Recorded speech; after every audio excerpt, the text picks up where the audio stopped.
Well, let's get started. And good afternoon, folks. Welcome to Smudcast number 846. Games Media implodes over Dragon Age the Veilguard. I thought it imploded like a month ago, but maybe we're just seeing the fallout. I don't know. I haven't read much about the Veilguard lately, aside from the latest update just came out. And who cares, because no one's playing it. And you've already uninstalled if you did buy it or tried it on your Game Pass. And you don't care because the updates are pointless. You're not playing the game. But we will find out. I do know that EA had its Q4 report yesterday, the 23rd.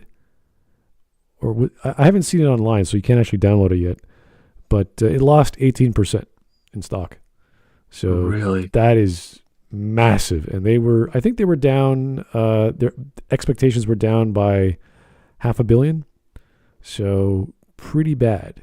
And losing close to a fifth of your investment is not good. That's insane. Yeah. I learned you must buy stock when it's cheap. So you must buy it now. You could. I mean, it's if you go to any stock market chart and put in EA ticker and see what happens, it's like this sharp line on the 23rd, just and it stayed there today. But they were expecting $500 million more. They didn't get it, and I didn't read anything because nothing has come out yet that public can consume in terms of like a PDF file, Q4 reporting. They usually have like a conference call, like a public video. It's up on their, I think, ir.ea.com or whatever it's called. And it's all from October, which is the last report. So I don't know. But they were like, oh, we think Veilguard's going to be a breakout success because Inquisition it made 10 million, blah, blah, blah, or whatever. You're like,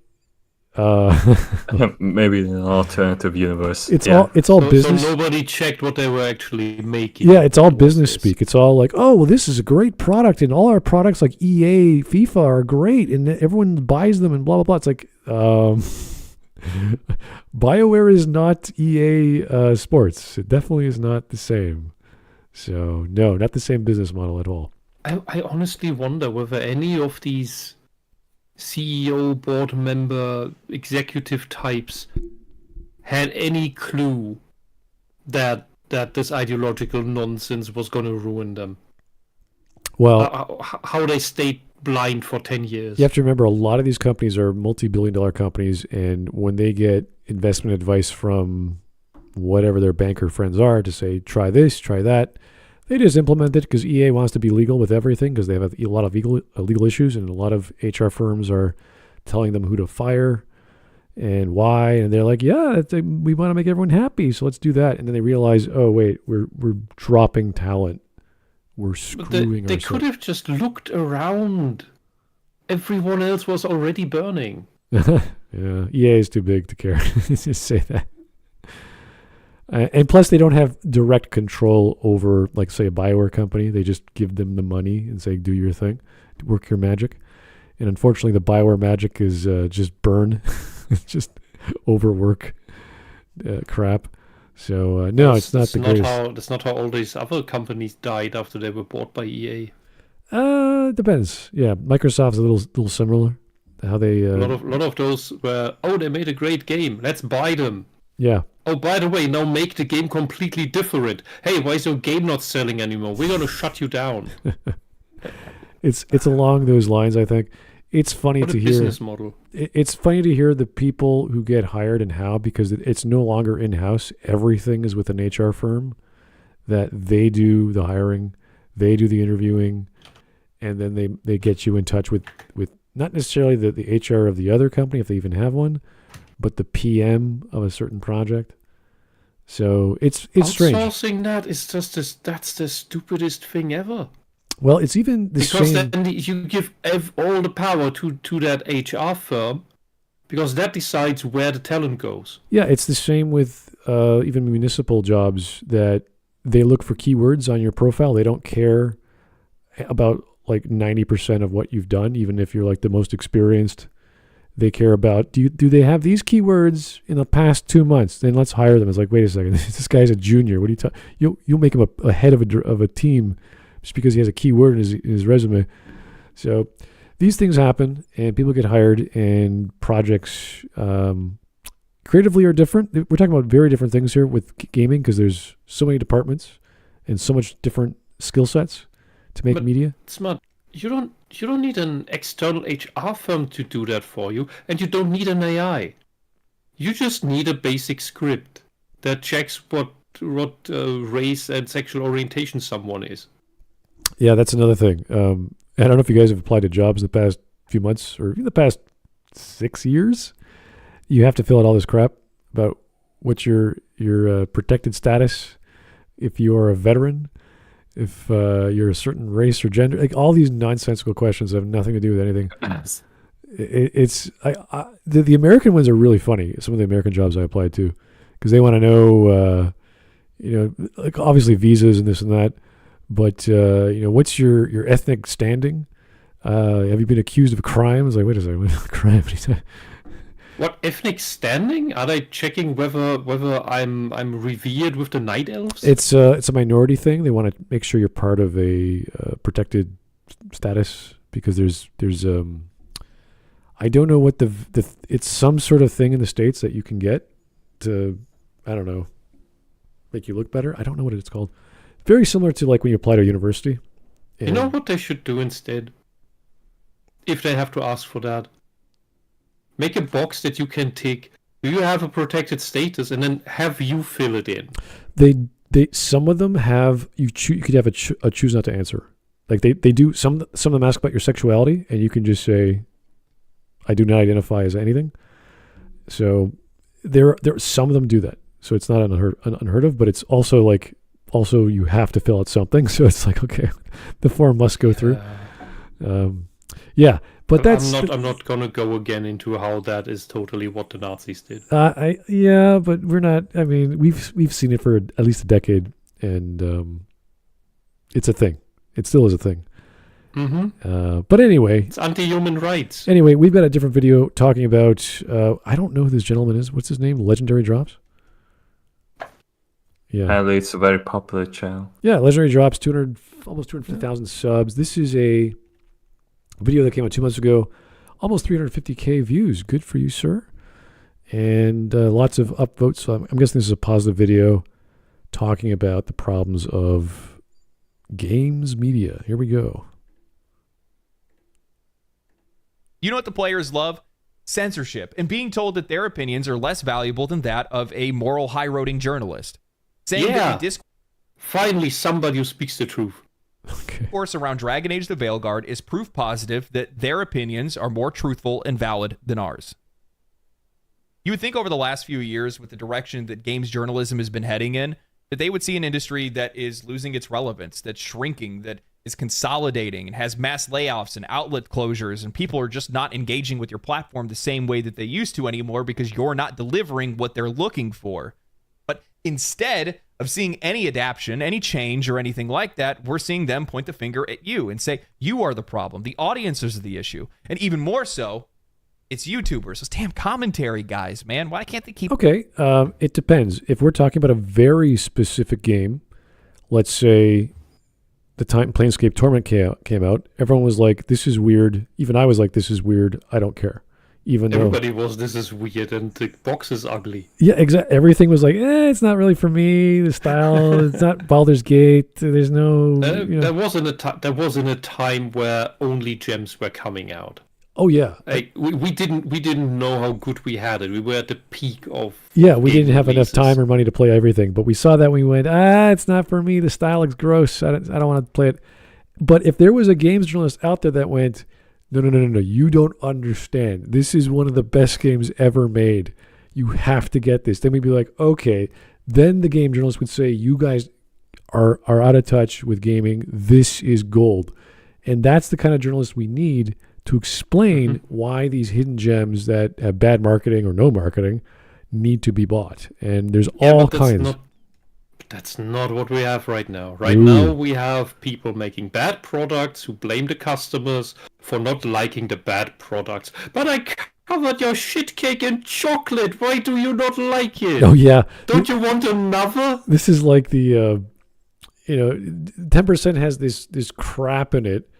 Well, what if you don't like? What's wrong with the other 90%? It's like, okay, do I want to consume a thing that has 10% shit? And then 10%? well, whatever. They increased. They were failing and still increasing the shit ratio, the shit to chocolate ratio. Well, let's just say. And then they went, oh, I made this one with vanilla coating. Why do you still hate the shit cake? I can never please you. We just can't please you. Yeah. You ungrateful customers. Yeah. So there's a certain balance I always say when you do something new. You want to push the envelope a bit, so you do 5% different, but that 5% is super important of what exactly is you're trying to push, and provided the 95% is exactly what the expectations were for that genre or that series, meaning not shit. Well, if you buy a Super Mario game, you want Super Mario, right? You want the same stuff from before, yeah, right? You want the fun platforming, colorful, cute plumber jumping up and down, and then you want. He's in a wheelbarrow. Don't want Mario's missing. He's in a jetpack. He's wearing a giant mushroom costume when doing something. Like he wants something new, and that's the 5%. So that's what you want to do. Give the same thing, just put a new coat of paint on it, do a little tweak, and then add your 5%. That's the stuff. You do not put in crap and try to sell that as the 5% because it's not going to sell. You're going to be like, this is crap. This is bad. You're ruining Mario. You're ruining whatever it's supposed to be. That's what I'm talking about. So yeah, we don't accept facts that there's shit in a game and try to analyze the non-shit parts because it doesn't matter. It's all bad after that. Okay. It's not a blunders. It's shit. It's by design. Yeah. Yeah. They're doing is just poisoning the industry, poisoning the well around these games. And more importantly, they need to be controlled by these platforms because, censorship is great as long as it aligns with my own personal morals. Oh. The plan failed. The ploy failed. This sanitized approach to game development, reviewing, and video game discourse isn't landing well with audiences. It's not what they're looking for. It's not authentic. Yeah, and we saw very early on, we saw this already with Nintendo of America 10 years ago and even before that. The whole fiasco they did with Xenoblade Chronicles X. I'm very curious as to what they do with the re-release on the Switch. Whether they give us the Japanese version or an even more butchered American version. That again won't have extra volume sliders beyond the master volume. All right. Any other Xenoblade game has the proper sliders to shut down the music, for example. Not Xenoblade Chronicles X, and it has the most controversial soundtrack. There are people who love it, and there are people who just get headaches from it because the battle music is some repetitive rap crap. Ooh. And then you have other stuff that just hammers on your brain, and you can't just reduce it because then you reduce all the volume. Yeah. And you can't invert the camera axis. And they butchered the character editor. They specifically took out the you-know-what slider. While now we get sliders for, in Baldur's Gate, or Veilguard specifically here, we get sliders for other things that shouldn't be. But Xenoblade couldn't have the chesticle slider. No. On top of that, they went so far with that game back then that they redesigned all the armor, the clove types that would appear on the characters, because the Japanese stuff is just too, showing too much skin. Can't have that in an American game. This is an opportunity to say, oh, everybody's telling me that I'm wrong. Maybe I'm wrong. But instead, they're saying it's you. The expected outcome of Dragon Age the Veilguard is starting to take shape, and it's not looking good. Player ratings continue to drop. The game is now sitting at a 72 on Steam with only a 40% player rating on OpenCritic and an abysmal 3.9 on Metacritic. 82. Gamealytics is now estimating that the Veilguard sold between 310 to 930,000 copies, averaging at around 621,000 copies. I would assume it's the lower number. Much closer to that. Interesting. How many of those have been refunded? Well, or Game Oh, that's Pass. a good question. Yeah. And that's just Steam, or is that just all platforms? Probably on Steam. Well, The other platforms don't really share this kind of data. yeah, some people just sign up for Game Pass. They try what they want, and they just stop after a month. I would have stopped after 5 minutes. How many journal freebie copies are in there Yeah. How do they... that to boost the numbers? That'd be funny if they used those numbers. They gave away CD keys. They count that as a sale. A clear sign that this game did not land well with audiences. While some people enjoy the game, and I'll admit that the game has some redeeming qualities, that might not be enough to be able to turn a profit or meet EA's expectations. What this means for BioWare or the future of Mass Effect 5, it's hard to say. However, it is worth remembering that EA shut down Ascendant Studios after Immortals of Avium flopped, a game with a lot of writing and themes that bear some resemblance to the Veilguard. Immortals only sold 50,000 copies despite its $125 I've never heard of this. Never heard of this. million budget. If EA invested that heavily into Immortals, we can only imagine what they spent on the Veilguard. This could mean layoffs for BioWare are looming unless EA decides to make Mass Effect the studio's final chance. Now, while the media attempted to feign that this game was a success, fake it till you make it, I guess, and their positive spin definitely worked. Does anyone know what game this is? Like, what are we watching? This must be the bonus mission in the Veilguard if you get 100% in the game. It Oh, then you changes get to this very PlayStation 2 graphic Yeah. first-person shooter. Yeah, it just feels old. I don't know what it is. And you get a real game to play. Initially, now that the game has had some time to simmer and the players don't seem to like it, What they have is chose this? to double down and ignore any sense of self-awareness. Dwayne Jenkins of Vice wrote an article titled Dragon Age the Veilguard and the Necessity Vice. of Games Journalism.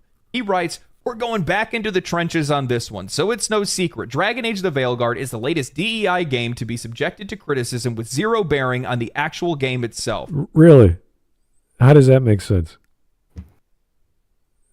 Subjected to criticism with zero bearing on the actual game. How does that make... The DEI is the game. We're criticizing this game, but they're actually not criticizing the game. I was like, what are you talking about? Because I'm tired and already exhausted myself talking about diversity in games, I'll keep this one brief. Really? I'm tired? Get a new job. What nonsense? Your job is to report, not... I'm tired about talking about... Yeah, it's like, shut up. Do your job. You know what's I have to talk about video games. what's so baffling? They could have had the people just please them with a fantasy game that does the classic thing, where you have all these different characters and they do different wonderful things and it's all interesting, and then afterwards claim, well, we did the diversity. You actually like diversity because you like this great Dragon Age game that we made. They could have gone with that, but they just can't. They're so obsessed with shoving the most flaccid crap in our faces. Yeah. When I talk about diversity in games, I talk about, hey, I'm going to make 5 really cool characters. I wouldn't get tired of doing that. I'd be like, hey, this guy's a thief, this guy's a ranger, this guy's a whatever. It's like they have all these amazing uniqueness about them. I would never get tired of talking about that if I'm writing an article and then writing another article about that. So I'm assuming this guy's like, diversity in games is really important, okay, guys? And I'm really tired about talking about it because you're not... Like, it's that sort of mentality.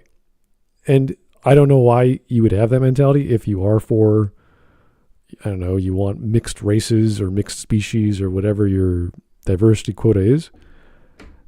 It seems as if these guys are like, don't you get it? Don't you understand what you need to do? It's like, maybe you don't understand that this is not working. And they managed to make an undead become a lich plot boring, cartoonish, and repulsive. Look at Pathfinder in the wrong way. Wrath of the Righteous Pathfinder. Hey guys. Hey, we're watching a pretty good video so far. No, all right. Yeah. Sorry I was late. My youngest daughter refused to sleep unless she was holding onto my hand. Oh, so that's cute. It's cute, but it's also a bit like having You're here still for there. 45 minutes. She's still, yeah. Shh, be quiet. The other hand's with a beer. Yeah. Yeah, okay, I got you. So Saying this from a gaming hold on. vertical. I'm just saying I might have to like drop out again if I get called up. So All I'm here right. for as long as I can be. Okay. Is on me. Even if I'm the wrong messenger, I can only hope that the message itself is meaningful enough. Let's imagine a world without video game outlets. No IGN, no Kotaku, no Polygon. They're all If just only. Wow. Somebody, you will post that picture from The Simpsons with imagine a world without lawyers. Wow. Yep. We get all of our media from people posting their own takes on social media, and we're like, "Oh, what's that?" Yeah, because that's where the real game journalists are now. They're free. They're just freelancing, playing games, and telling you whether they like it or not. Yeah. poof, gone. No more reviews or insights from game journalists. You know what that leaves you with to gauge how good a game is? Censoring on Metacritic has gotten completely out of hand. Not a smart move if you want to stay relevant, aka in big. Well, no, you would just have individual. There's the two scores, right? You have the professionals, and you have the gamers or whatever the guest scores. So you would just have one score. I have an honest question. Does anyone really give a shit about a Metacritic score? Does anyone buy a game based on a Metacritic score? Yeah, if it's Bethesda and asking you to get at least a certain score so you can get a bonus. For New Vegas. Oh my God. Yeah, You know remember that's that? not what I meant. You know, if you want to find a review very quick and they have a footnote on Metacritic for the average, like they pick a random average score from the critics or from the fans, it's good to just see what that vibe is. But other than that, no, you would actually go to OpenCritic, you'd go to YouTube, you go to Twitter, and you just do search. And you'd find out what's the consensus there. But it comes down to individual reviews you have to watch or read. So The thing is, with game journals, the real ones, the game magazines back in the day, the articles would show you something of the game. Maybe you'd have a video on a CD, and they tell you what are the mechanics, what's going on, what's cool about the game. These big examples here, they don't give us that. They just tell us what we should think, what you should feel, and what we should vote. It's nothing to do with games journalism. Games journalism now is just filled with failed teenage political activists who could never make it on the actual, political scene, and so they've just gone back into I'll just do some games journalism. That's I don't it. think they could make it on anything. well, No. that's why you watch a lot of these YouTubers, and they make so much content every day talking about whatever politics. You're like, why? What is your job? What do you do? What did you go to school for? What did you actually want to do with your life? And it's not doing video editing for YouTube. I don't think that's what they studied. No. Business because of this whole NWO Great Reset woke psyop has failed. Narratives crumbling and everyone not bailing out in time will go down with it. This, in case, if you couldn't tell, is a user review from Metacritic. I want you to really read that review. Let it nestle in your brain for a second. Now, what did you meaningfully glean from that? What information from that excerpt will help you decide whether Veilguard is worth your time? Oh, it told me that it's full of the narrative, and therefore I don't need to bother with it, especially on full price, or any price for that matter. Because the strange thing is, yes, the narrative crumbled, but it also never really worked. I would rather say we all, whether we like movies or comics or games, all of them, none of us expected this to last more than a year or three. Like every company in a span of maybe 3 years would make their big woke failure and then go back to normal because they thought, oh god, this tanked horribly. Let's make serious stuff again and throw out this ideological crap. Instead, it went on for over a decade, and they keep on making it. I am sure there will still be people doubling down. that the game has characters of different ethnicities and that's bad. This brand of criticism extends to YouTube, where content creators aren't bound to any kind of journalistic integrity. Nor are the game journalists. Journalistic integrity, please define. Yeah, in the media sphere of professional news websites, I mean, there are, like, say, Bloomberg, you got, Paul Tassi and all these other guys, supposed journalists who cover media, but their opinions are just as biased and just as wrong. Again, they're broken clocks. They might get a good take here and there, but did they go to journalism class in school? Maybe. That doesn't mean that their takes are going to be any better than any of these other websites. And believe it or not, Eric Kane from Forbes did not like or had the same criticisms about the Veilguard. And this is a very left-leaning fellow. So even he was like, wait a second, this is not Dragon Age. This is something else. And that's fine if that's what you want it to be, but it's not supposed to be called Dragon Age. And this is one of the huge issues I always talk about. I just talked about before. You go to a steak house or steak shop, whatever. You want steak. You don't want Impossible Burger steak. You don't want salads. You want the best prime rib you can get. So don't give me that crap. Give me exactly what I expect. What's on the box. And if you want to give that 5% creative spin, you want to throw some pork in your steak, go for it. But give me the 95% steak. Anyway.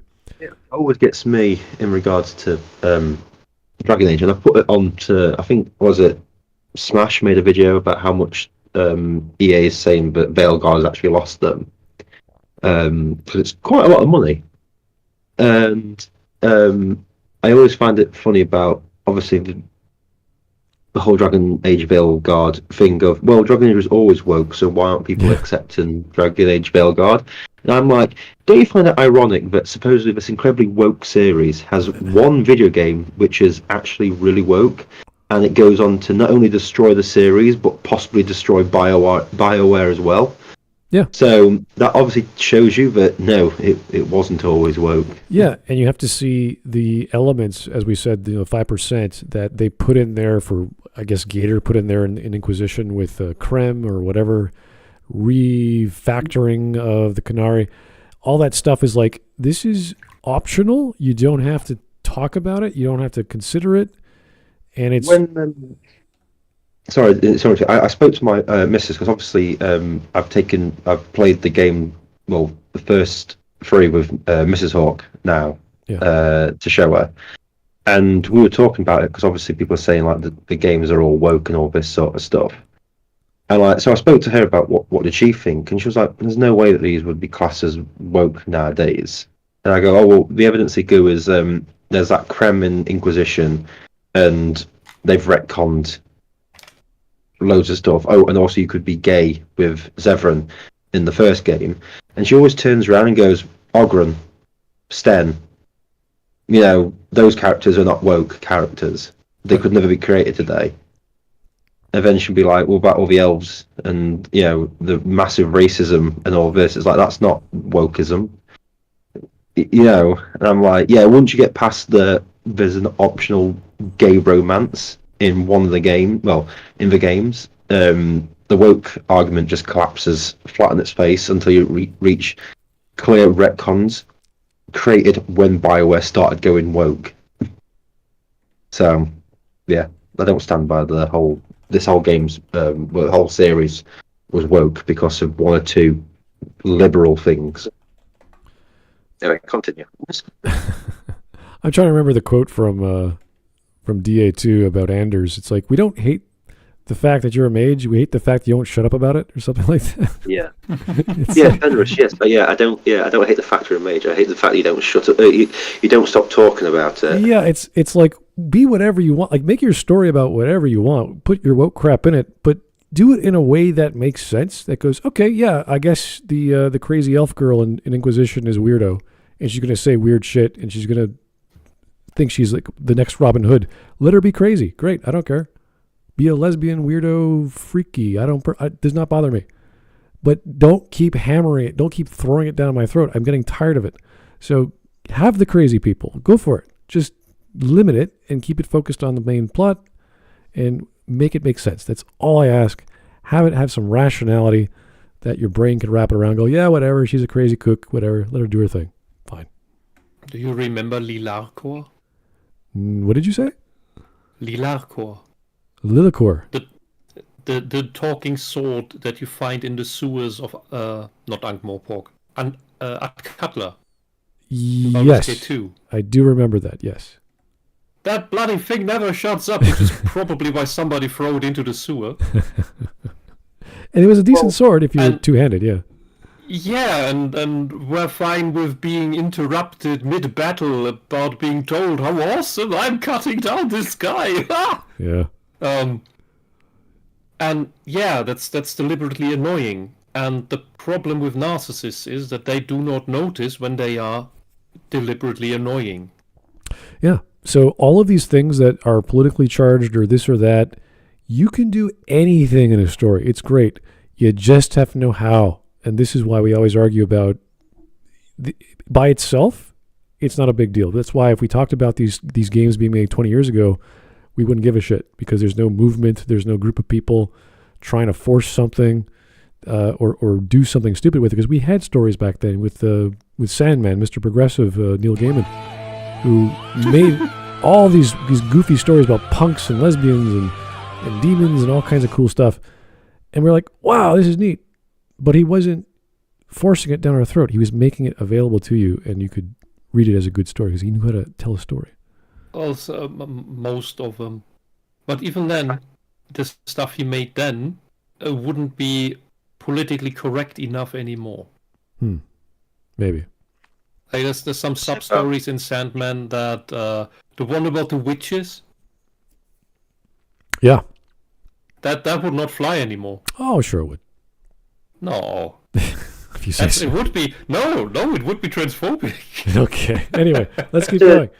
Vladimir Dragonov. To go on to your point. No, sorry, Smud, go on. I was going to read, not a super chat, but he's a member of 36 Months. I always read his wonderful comments because they have nothing to do with anything. Unrelated, yeah, we know. But since Trump declassified the JFK files, what are the bets? Second shooter, CIA, or is Oswald just that good? I do not know what to expect. I've watched the JFK movie countless times in the 90s, or it's the 80s. Yeah, no, I have no idea. There's so much. I think Mossad is currently too occupied with other things in order to prevent the declassification. I'm just glad he's doing it. Like, that's amazing to like cause, like, people are a little scared what Trump's doing the past week, but to do this is like boosting, I would assume, trust with American people to just, hey guys, this happened 60 years ago. What do you think? Oh shit, that's crazy. All the people that are associated with it are dead. No one's getting hurt. No families are being damaged. This was a psyop or whatever. Good for them.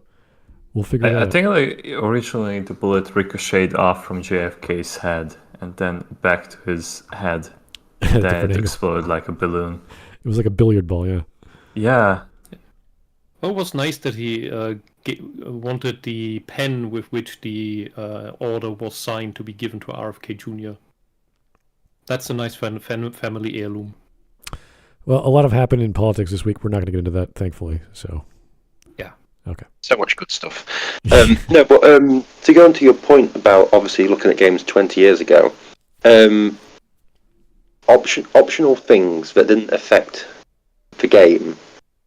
20 year, an optional gay romance is not the same as Tash and Rook being trans and everybody being the same and the entire, all these things. It's like there's big differences. Exactly. I remember playing Chrono Trigger in the 90s, late 90s, and they had Flea. Flea was arguably a trans character, but it wasn't about Flea being a trans character.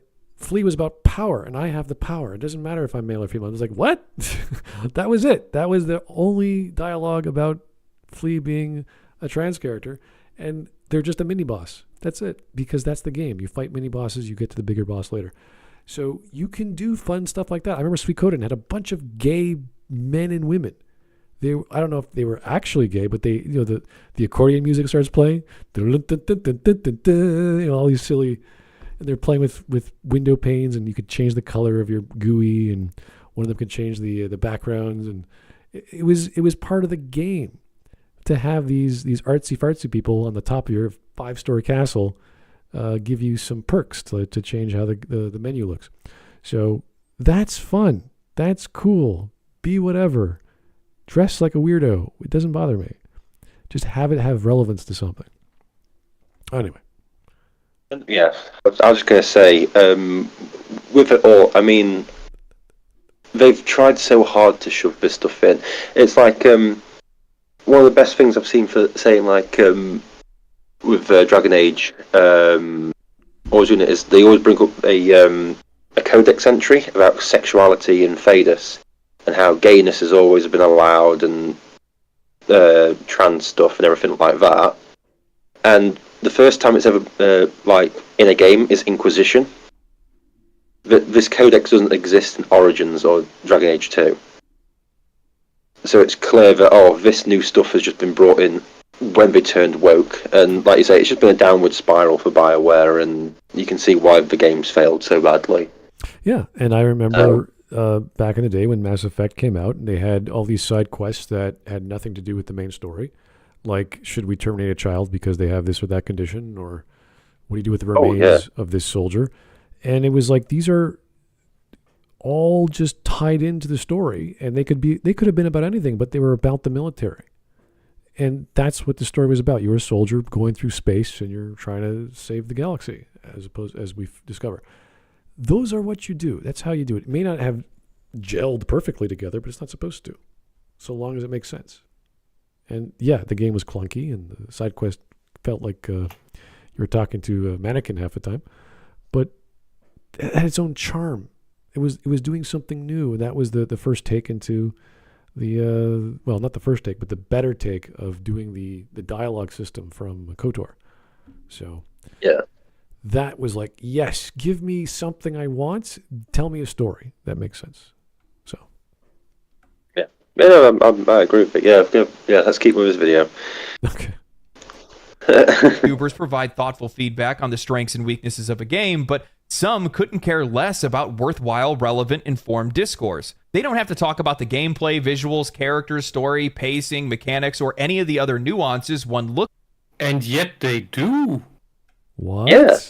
They do. While the games journalists with their journalistic integrity don't. Strange. That's so funny, isn't it? It's as if the author of this article wants to gaslight us. Or maybe is so deranged to actually believe what he's writing. Yeah. It's weird. I'd love to see these one of these opinions or what he's targeting, because I'm sure they talk about the gameplay. Yeah. Strange. Is one looks for in a traditional review of a game. Instead, they can turn a camera on and say the game sucks because it has pronouns in it. That's usually a good sign. I mean, it's not. Yeah, we call that. Who could that be? It's not. It's not the be all end all sign, but there's a good chance that it's gonna happen. Other crap's gonna happen. Fucking pronouns. Nobody needs pronouns, but the woke narcissists. Yeah, I don't think absolutely nobody. And the communists. What was that Bethesda game? That's what they are. With the pronouns Starfield. Yeah. I haven't played it. I still want to, but I haven't gotten around to it. It looks rather boring. I don't think that's because of the. It is. Yes. Yeah, I really want to try just to say what it's like, but I don't think the pronouns had anything to do with it. But as soon as you put that crap on top, you're like, oh, why did they do that? What? Yeah. Like, what, did they have lack of content? And I'm like, yeah, they had a lack of content, so they just put crap in there. By the way, before we go on board, I have to tell you, I am a clone of that male general that is really evil and nasty. Although I'm a woman, but I'm a clone of him. Just so you know, I needed to get that off my chest. Was that that was something? Yeah, Biden's administration. Was that what you're talking about? No, I was. That was in the game. Yeah. The thing is, everyone goes on about that whole pronouns thing, but then ignores the hour worth of content that Az made in regards to the game. And you go, oh look, he said this one thing. It's like, yeah, there's like an hour's worth of different things he spoke about. Yeah. But that was the boiling point when he finally just closed the game and looked in the camera. That oh, fuck this. Yeah, it's kind of funny when you could tell the writers in the room, or there's only a writer in the room, and everything has to go through that filter. So every character feels the same. Every piece of dialogue feels the same. You got that with Veilguard. It's usually like in the Dragon Age series, there's so many moving parts. There's so many characters. There's so many subplots that it's like, all right, I could see Gator writing some of this, but some of it was so wild in the first game, at least, that it's like, yeah, anyone could have written this. We have no idea. And there were like 6 or 7 writers. I don't even know the list. And if you're writing pure fantasy, it's great. You can do wild stuff, and that's what Dragon Age was. It was always do whatever you want. Here's a fantasy world. Go adult, go bloody, go violent, and have some fun. And it was that dark, adult, creepy world, and the world was going to get eaten by the Darkspawn. And now it's, I don't remember. Was it just Tevinter and the gods came back? Something to do with the elves? I don't know. Couldn't tell you. well, what in Veilguard? Yeah, the elven gods come back because they did everything. Everything's connected to the elven gods. Yeah. Everything's been destroyed apart from your little band of trans people, and no, I'm not even making a joke. There's a literal letters that get sent saying about how Orzammar has been destroyed, Ferelden's been destroyed, Kirkwall and the Free Marchers are in fire, and Orlay's been destroyed. Like Ferelden is Ferelden has been destroyed so badly, nothing can ever regrow there. Nice. Like this game literally goes, we've saved the world, and it's like you and 3 people that are left. How are you meant to do anything? To with that series, that it's you've destroyed everything and then gone, oh look, we're all gay. It's like, okay, thanks for that game, really enjoyed it. No, it's not even like JP BST put, so a soft reboot. It's not a soft reboot. It's full on just let's destroy the franchise and then we'll just do whatever afterwards.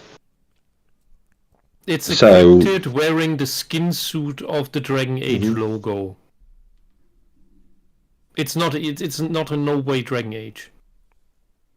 Yeah, no, it's not. It's not at all. Like you said earlier, people have said it's not Dragon Age. It's just something else. That's why I wouldn't even call it a reboot. It's just it's a hello fellow kids meme as a video game. Really? But then again, I'm just saying, what do you expect from a man who created The Sims and worked on The Sims and Tiger Woods PGA Golf? Yeah, I looked at his resume, and he worked on The Sims 3 expansion pack in 2013, and he didn't do anything until Veilguard released. Really? Yes, like they grabbed him in 2022 to direct like the not live service Veilguard game. So basically, he was only on Veilguard for 2 years. And they put him in charge. And they put him in charge, yes. Like he was lead designer on Sims 3 expansion pack. Like that was his last credit before the Veilguard director credit. Okay, interesting. Yeah. That's someone being put there. Question. By the way, about like the soft reboots, like that is just like such a hilarious thing, like what you see about these games and franchises, because like something like this like came up with the Fallout video that I made, is that somebody was assuming that like the things that are happening in this franchise, which is also Bethesda, is so strange that they probably just made Fallout 1 and 2 non-canon. And then I was like thinking like when did Todd Howard say that? And then I looked up the article, and it was about like those tactics, and the probability of still spin-off games instead. It's just like anything goes with Bethesda, just to explain themselves. Or I do have a BioWare. question though. So he goes hired in 2022 to be the director of the game. Yeah. When did he transition? Well, I think like during the pandemic. Yeah. I think it's like 2021. So he transitioned, and then all of a sudden became head of this franchise. Yes. So After doing nothing the for kind years. of dick that he sucked put him in there. Like kind of like the actress for that Indiana Jones movie. I forgot her name. Group box is about. No, I just found it funny now that you mentioned that he's done nothing for. Well, they did nothing for all those years, and then all of a sudden they've transitioned. I can make like a picture. Like let me make it to the meme channel. All just right. real quick. Let's get going. Mhm. Or there's too much diversity, or ruined a franchise by introducing any other sexual orientation that isn't straight. They did not introduce gay or bisexual sexual orientation in Dragon Age. It was there from the start. Gender identity, I don't know about that. I'd have to like look through it all. But Gay sex in Neverwinter Nights. What is this idiot talking about? It's very simple. The gender in Dragon Age, there's male and female in most things, and that's it.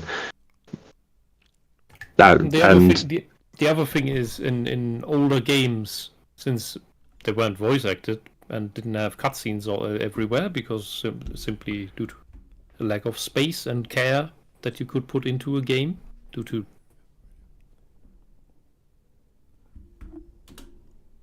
identity that isn't man or woman. This isn't a conversation, a point to it all, just noise. It's funny though, Dragon Age the Veilguard is getting lambasted for its inclusive elements because it apparently isn't a 10 out of 10 experience. Meanwhile, I don't recall Baldur's Gate 3 getting a whole lot of flack. Oh wait, never mind. I guess I just had a momentary mental lapse. But traditionally, people will excuse all that gross diversity if the quality is high enough. But true to form, that bar is only cleared once perfection is agreed upon. No real-world parallels at all. okay, well, if you are getting in 95% is gold, and Baldur's Gate does the what exactly did Baldur's Gate 3 do that this guy's talking about that had everyone get angry about? What was the big deal?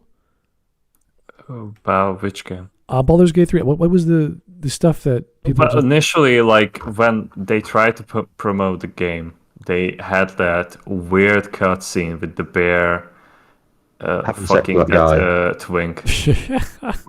But eventually, people found out like they actually cared about that game, and there's more content to it, and it's up to you, like how you play the game. Exactly. So it doesn't like force down things down your throat like Veilguard does. Exactly. So they can do all the crazy weird shit they want, like fucking a bear or whatever it is. But if it's done in a way that makes sense, gives you control, and is not the focus of the goddamn narrative, then it's fine. Who cares? Do whatever you want. Plus, you can kill everyone in your party, I think, in Baldur. You can just like murder them all in interesting ways. So that's cool. It's like, I hate Tosh. Let's murder her. Yeah, you can do that. But in Baldur's Gate 3. So, you know, one thing that I noticed about a lot of these games that people don't care about the quote-unquote progressive stuff is, you know, it's completely optional. You know, like in the real world where you could easily go through it without bumping into that many gays and trans and all that. Whereas in these games, you're like, oh, like you could play through Dragon Age Origins, and you could never know that Zevran was gay, bi or something. With all your conversations, it could come across as he's just a womanizer. If you romanced Liliana, you could just never realise that she was a bisexual there or a lesbian. You can go through the games and not realise this. yeah. So it's not pushed in your face. And the stories, I remember in Dragon Age 2, there was that male courtesan, elven male courtesan. Like there's all these, you're in this seedy part of the city, and this is part of the setting. So it's like, oh, there's like dirty secrets of all these nobles and these bars where a bunch of pirates hang out at. Like there's all this cool stuff going on. So it's part of the setting to make sense that, yeah, you would have people prostituting themselves or whatever. So that's normal to have these settings. And it's just how it's done. Is it done tastefully? Does it make sense? Does the whole line of logic? Those sorts of ideas. In Veilguard, it seems as if that scene with Isabella just broke everything. It's like, that's not Isabella. Yeah. Why is she acting like that? Why did she say that? And Tosh is just sitting there, you're like, huh? Like she has no concept of what's happening. Definitely blackmail. That scene definitely feels like the writer's room going, we'll show those kids who bullied us at school. And it's not just that. It's the rest of the dialogue in Dragon Age Veilguard is so... I wouldn't even call it auto dialogue. It's just dialogue. It's just there's the illusion of choice, because in Mass Effect 3 you had 2 options, and this one has like all these options, but they all amount to the same thing. And it's like, what's the point of having all these choices or all these dialogue wheel options that do nothing? There's no choices. And when that guy, I was watching someone about what choices you have. It's yes, yes, and yes. That's it. That's all you can say. Well, I do remember Mortisland Gaming. He said that the ending was like the last level was really fun because some choices determine who lives and dies. And I'm like, wow, it's another stupid suicide mission where logic is thrown out the door, and you might have said something, and that, you know, someone put on an amulet, and that amulet stopped an arrow or some nonsense. Is that kind of stupid shit? So, yes, there is logic to a video game that can make sense, but do you want to go through boring, nonsensical storytelling to get to the good part at the end? At least with Mass Effect 2, you had characters that were written well, even if their story had nothing to do with the main story. You could at least like that. So... that only games journalism can provide reliable and nuanced insights into a game's quality. Notice, and this is something that's really important, it's a wordplay that a lot of journalists like to use to mislead the reader, but notice that they say a few YouTubers provide valuable feedback. But they use the word few because they want to magnify the issue to be as big as it possibly is, even though they are the ones that are cherry-picking some of the most inflammatory discourse that's around Dragon Age the Veilguard. See how that works? They're making something seem like it's a bigger issue than it actually is. Imagine a world without IGN, Kotaku, Polygon, and PC Gamer or Eurogamer. Yeah, I can. It would be players that are actually going off of the opinions of other players, people that are actually playing the game that likely have the same kind of perspective or taste that they do. It's one of the reasons why YouTube and Twitch content has blown up over the years, is because they're much easier to be able to find somebody that you can align your tastes with and have similar opinions on things with and see whether or not you're going to enjoy that game or not. That's probably one of the biggest issues in games journalism today, is the fact that the perspective and opinions and beliefs that are held by those in media are not shared by those that are the audience. Yep, that's pretty much what it comes down to, that these people are making up stories that the players don't believe in. 90% of games journalists can't play video games. Or and they have this magical belief that if we are just exposed to this crap long enough, that we will be brainwashed to think like they do. All right. I'm not kidding. They believe that. We got some super chats from the Threadnought. Thank you, sir. Let's see what you got to say. I'm guessing DC is something you only found due to gay activist Superboy, and that you've already pre-ordered all that Harley Quinn fart fetish trash. Is that a thing? DC make a comic book about that? Fool's thing. Fool's thing. Really? People fall for real. Even then, why? I guess that's a thing. I don't know. I don't read DC comic books lately. I couldn't tell you. Gonna have to ask some of our comic fans on the panel. One more from Threadnought. Playing Origins in the Korkari Wilds on Nightmare, and the Warden hasn't fallen yet. Playing the easy mode Mage. I hope you have fun with Veilguard. Huh. Interesting. I don't remember the difficulty spike in Origins very much. I do remember playing all classes, though. It was Nightmare is really Nightmare. Oh, yeah? Yeah. Yeah. Huh. I couldn't. It was just way too much. I know that the gameplay was slow enough, but when you crank up the difficulty, it becomes even slower. So... It becomes a case of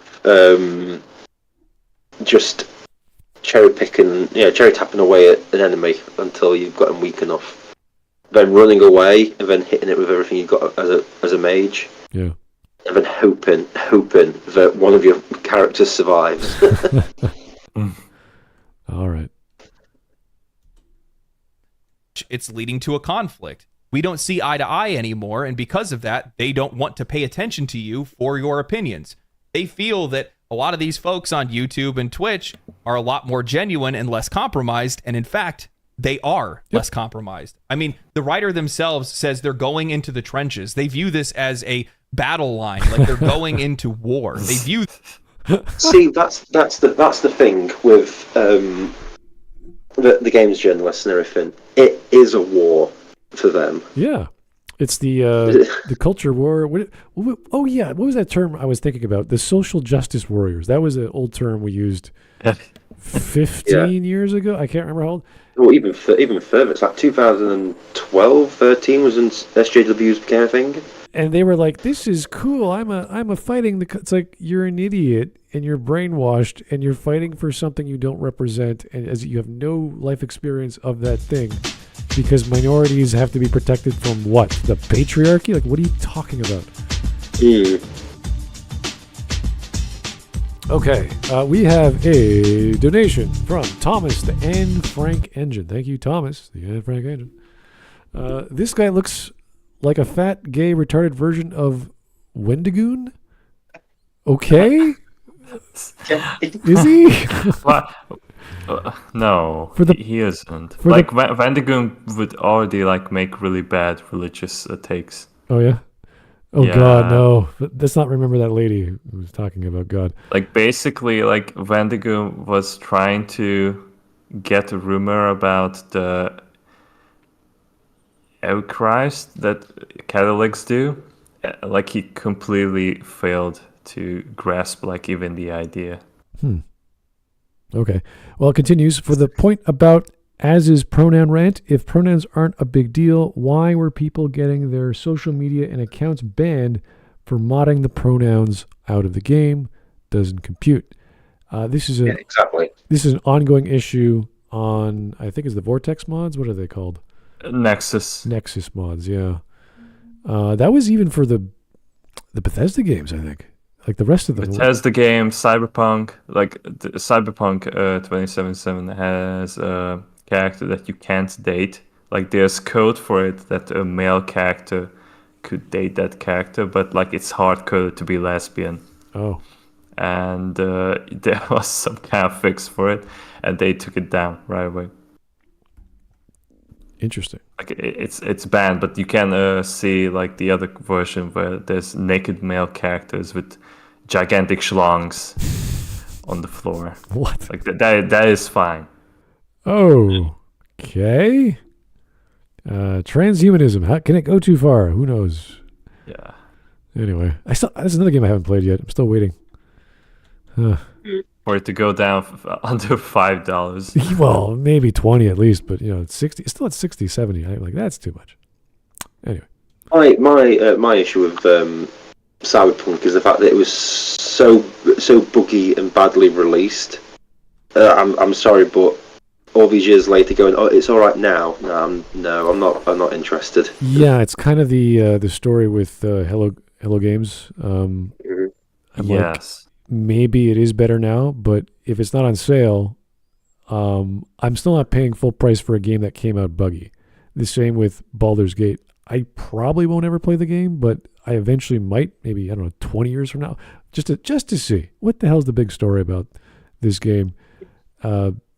Because I know that the dev cycle was stupid. I know the early access was retarded. People played the entire game years ago. And the third act is always a big mess, and they just rushed it. So there's stuff about the dev cycle I didn't like, and the content. To me, it's just not Baldur's Gate. It feels very weird to watch people play that game. So maybe I'll check it out. Who knows? But again, we have so many games. There's so much stuff to do. You have all your free time, and got to read. You got to exercise. Got to do life stuff. What free time? I have 2 kids. Okay. No free time. Yeah, I know. Those are your new hobbies. But you have cheese. Ooh, don't even have cheese anymore, man. That's a discipline. That's not. The wife ate all of them. Yeah. Oh no. Well, UK. But, sorry, what was that? Sorry. I was going to say the UK I'm has some trying good to talk, cheddar. but I've also got a cat attacking me again. I was gonna. Wow, They're gonna say some nice dangerous. things about your cheeses in the UK, but it's been a while since. We've got loads of cheeses like Wensleydale Okay. and I only know that one because it's on Wallace and Gromit. I don't know anything else. Wiltshire? I don't know. I think that's a cheese. Okay. Well, you do have If some. you just mumble it well enough, we'll believe you. That was the cheddar. Okay. All right. Yes, cheddar. Yes. All right. I was going to say Snowdonia, but it's just my preference. Anyway, Yeah, that's a mountain. it's a region of Wales. Anyway, they're in. They even go as far as saying, even if I'm not the right messenger, I just hope that the message is meaningful enough. Well, that's the problem. How do you lack the self-awareness to realize that you're magnifying an issue that's not even there to begin with? And really what it is at the end of the day, you're not good at delivering whatever your message is. There you Or, go. I don't know, maybe the players aren't bigots. Maybe they just might be tired of hearing the same message. Now, I want you guys to keep in mind that players and YouTubers are the ones that are creating this toxic echo chamber. Games journalism is the most important, insightful, and truthful, as Nathan Grayson of Aftermath writes an article titled, "The Dragon Age Review Controversy Shows Just How Much YouTube and Twitter Have Poisoned Video Game." Nathan Grayson. Who's going to listen to this guy? Who's paying him? I'm surprised Wow. he still has a job. Nathan Grayson, early life, was born to a Jewish family. Oh no. Look on the right side, like it's the blue sky shit as the first social media recommendation, oh dear. and then X, Reddit, and then an email. Yeah, if you guys It's don't remember amazing. Nathan Grayson, he was the guy involved in the Gamergate original controversy with Zoe Quinn. Really? Yeah. Yeah, that's the guy, Mr. Mhm. Agent Number 1. So, yeah, not a good look. Who wrote nice reviews for. So he's Social? one of the guys who pushed that other guy to kill himself. No, monthly, that yeah. was later on with Zoe Quinn, but Oh yeah, Zoe Quinn. Yeah. he was Agent Number 1, meaning he was the first one to talk about her and get to know her. So the Smith's agent. Yeah, the That's- five. That's actually a good point, Smudge, to bring up. Does everyone forget the original Gamergate?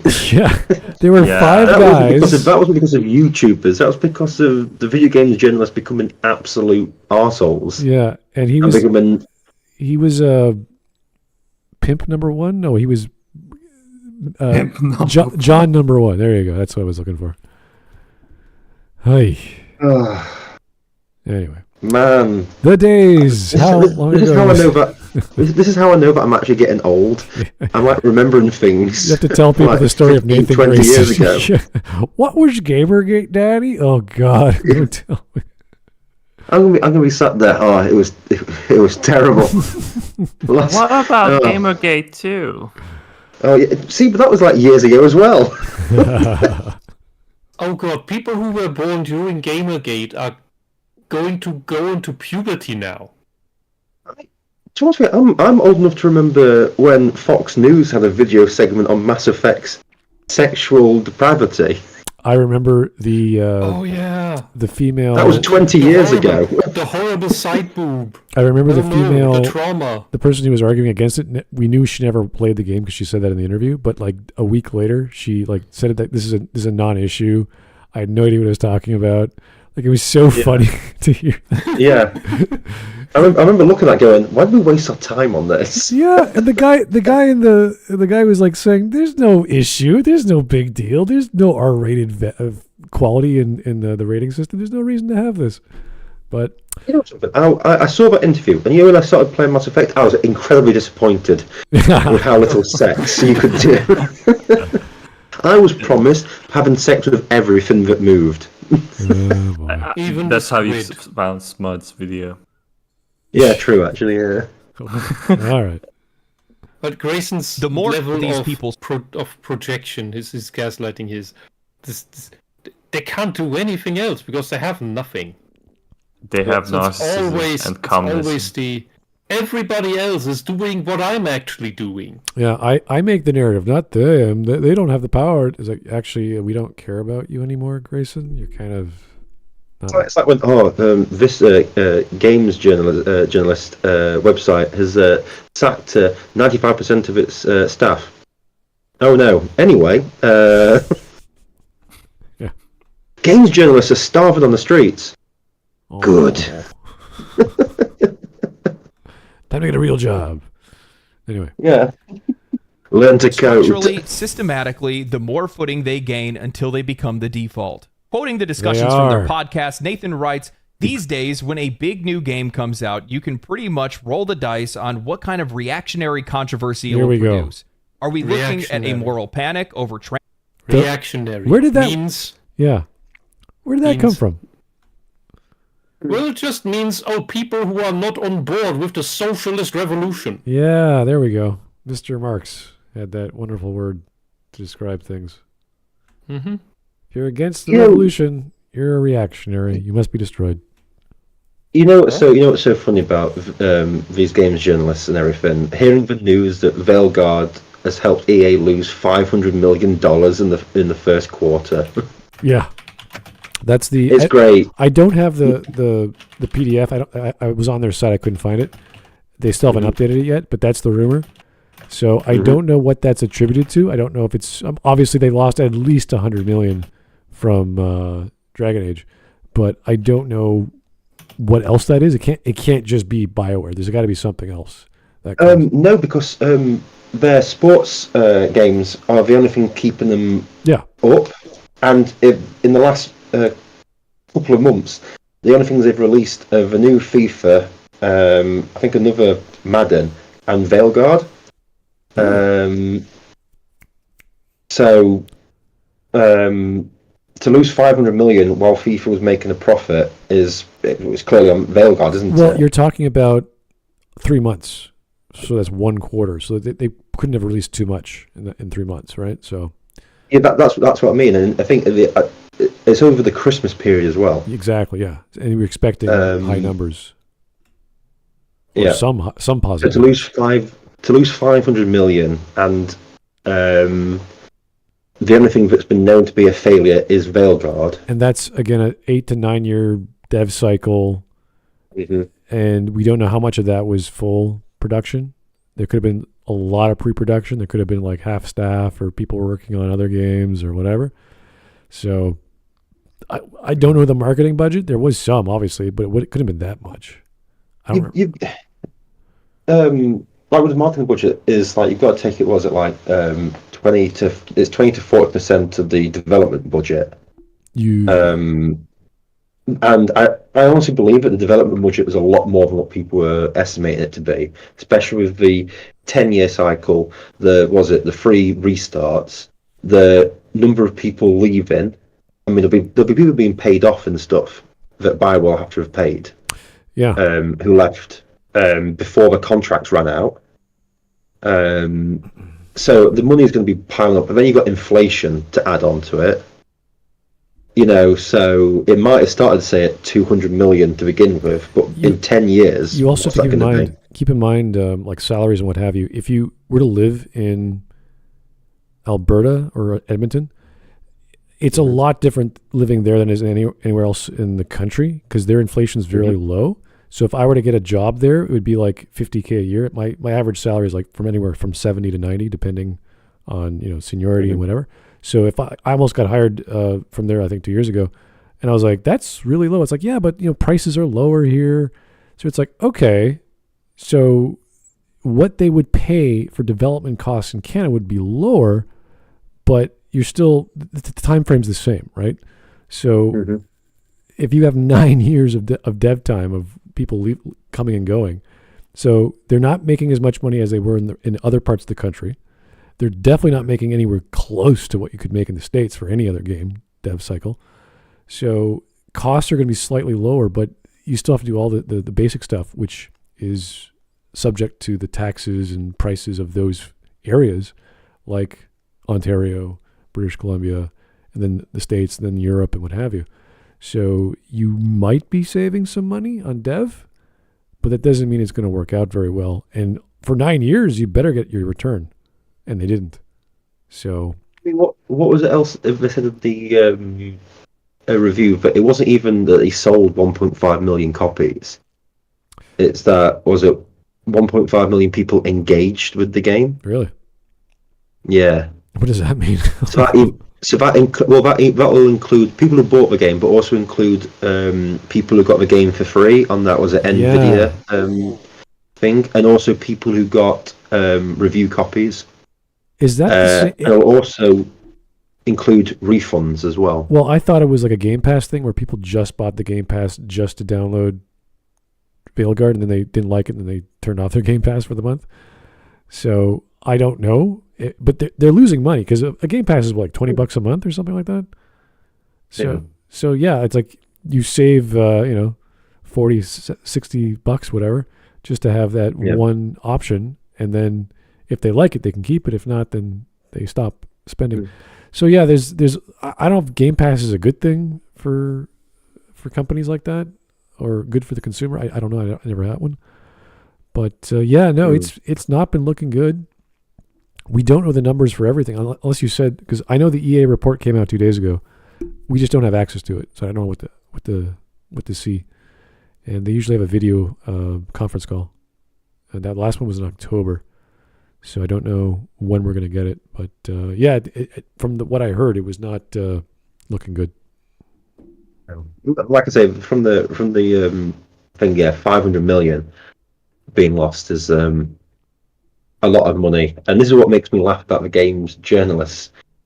Is they go, oh, look at this, they're just the usual suspects. It's like, no, we can see this happening, and it's clear as day. Yeah.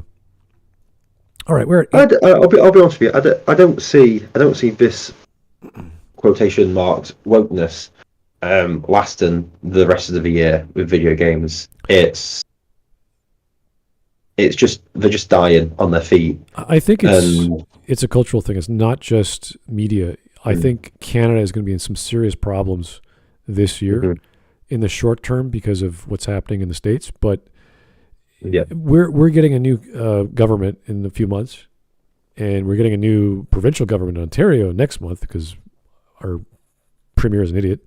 But all these crazy things are happening. But yeah, it cannot survive. We cannot keep this left-leaning ideology of taxing us to death, worrying about carbon dioxide, having EVs that no one's buying. You cannot run an EV in winter. I'm sorry, it just doesn't work. No. It just does not work for Canadians anymore. And hopefully we're waking up to that, and out the door goes all this other crap, I hope. So we don't know, but it is a big change. Yeah. It's been coming for about 2.5 years. So the video game industry can't survive this anymore because, unlike politics, where they can just take taxpayers' money to keep things going until they get voted out, the video games industry needs customers. Right. So if they're losing customers by the shed loads. Like, no offense, like even BlackRock isn't going to be able to keep bailing out EA 500 million each quarter because of one singular game. Do you know what I mean? Like, look at Concord and stuff. Like, it was given, like, even they were given like taxpayer money from like foreign nations, and they still got shut down because even they were like, well, we can't keep bailing out 400 million each time. I didn't see the quarterly report with Concord involved. I don't know what happened there. I would have to check that out last year to see because I skipped a lot of the news cycles when it came to the middle of the year with gaming, and I just know the games did poorly, and there's like 4 or 5 of them that just bombed, but I don't know exactly how much that hurt those companies. I'd be surprised to look at that, but well, a lot of people called it out because a lot of nations were like, why is our taxpayer, especially I think it was a lot of Scandinavian nations going, why is our taxpayer money going to an American game company to make this? right. No, you want to carry on? Okay, 8 minutes. This is all good. Like, this is all just news to me. So, from months ago. Trans diversity consulting, games journalists being too positive, games journalists being too negative. Some other quibble that'll be forgotten in a week, interchangeably swapped out like grains of sand dragged away by the unrelenting. Yeah, games journalists being too positive about woke games and too negative about games lacking woke. That's the context. Oh god, this is amazing. Oh, tide. sorry, was I thinking of Dustborn? They're both the same. I'm sure. What was Concord just Sony, weren't it? Did any journalist even talk about Dustborn? It came and went so quickly. I don't know. I think they just said nothing about it, so we would forget quickly because it was just an Antifa manual on how to destroy people. Okay. Have you seen the game? No, I've heard again. There's like 5 games that all bombed last year, and I did not read the news. Yeah, but didn't hear about them. I think more people need to cover Dustborn Really? for research purposes, because that thing is made with care, but it is a complete. It's basically a simulation on how to psychologically drive people to suicide. Wow. With all the cancellation tools of psychological abuse, and then celebrating that. It's unironic, unmitigated. Oh boy, that sounds painful. I mean, I go through painful stories. I don't think I want to go through a psychological torture. Yeah, literal psychological torture. No. You are not being tortured. You are the target audience is the Antifa member who is supposed to learn these techniques through the game. Oh Jesus! So you are the abuser, but it's good. It's good to just call people racist. That's To sow discord and drive people out of social groups by everyone bullying them. Hold on, yeah, Ivan the Mad Vandals just said Dustborn got grants from the Norwegian government. Yeah, see, the thing is, they both look the same to me because I saw it, heard about it, was like, oh, this is just going to go the same way, and then it failed worse than I thought it was going to, so it was funny, and they both failed so close together. That's the thing. And then Veilguard came along and failed, and I was like, oh my god, this is just getting really bad. And yeah, imagine getting money from a foreign government and still fucking up. I think there was a meme that's showing there was like 6 games that bombed in 2024.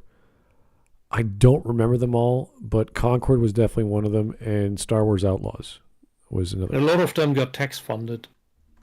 Yeah, I think that's a normal thing even in Canada. We got, depending on where you make it and how you make it, you can get some small grants from the government. But when did was it a game called Redfall that also came out this year that failed? Or was that last year? Was that 2023 or 2024? Was that made by? No, that's not the Spider game. That's not the sequel. It's the vampire game, sort of. Oh, really? Oh, I don't know. Spider game. No. Angry Joe played it and called it one of the worst things he's ever played. Really? I got to check that out. That's awesome. Yeah, I think it is Redfall, and let me just check. No, because all these games started looking similar, and all like you say, purple and green. Yeah, Redfall video. When did that re-release? Was it purple? May 2023. Yeah. Oh, that was 2023. Yeah. It doesn't matter. Yeah. But yeah, these games are failing miserably.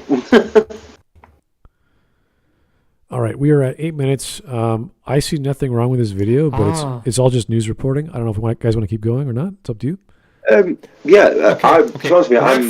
Redfall was mainly blue. That puts it in the purple category. What? What does that mean? I'm looking at pictures of Redfall. Oh right. In regards to this, no, I do enjoy like reading what these games journalists said before all this information came out. Okay. Mainly because it shows you the like delusions and also how out of touch they are with everything, and how biased they are. It's one thing to just not share someone else's opinion and say, well, I disagree. It's like, well, the narrative is this, and they're making their own narrative. It's like they're not trying. They're just a bunch of individuals saying we don't like a thing, and you just don't understand that. It's so obvious that a lot of people could have the same opinion and be correct, and you, the so-called professional, don't understand that. Like, we see this on YouTube all the time with all these people who think they have the right answer, or they think women in gaming or women in movies or this or that race is important. And you're like, not really. Unless the story is about those specific topics, who gives a shit? Why do this? Why talk about it? So, I don't know. This has not changed from these people for the past, well, Nathan Grayson, the past freaking 11 years now. Yeah. Gaming was more inclusive before these inclusivity-obsessed weirdos showed up. I remember, what was that guy from Pirate Software? Thor? What the hell's that guy's name?